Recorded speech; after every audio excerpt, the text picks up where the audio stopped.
আবৃত্তিত কবিতাৰ শিৰোনাম গছ ভাল পোৱা ককাৰ খং। কবি ডক্টৰ ভৱেন্দ্ৰনাথ শইকীয়া।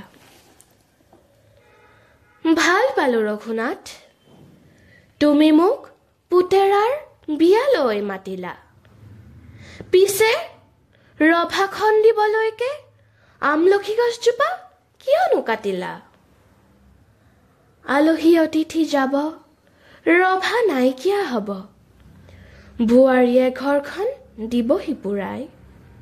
পিছে কোৱাচোন ৰঘুনাথ, আমলখি গছজোপা সহজতে পাবানে ঘূৰাই? দৰাটিক মাতাচোন, এজুলুকা আশীৰ্বাদ দিওঁ আৰু যাওঁ। গছজোপা কটা বাবে লুচি ভাজি ৰসগোল্লা একোকে নাখাওঁ। ধন্যবাদ।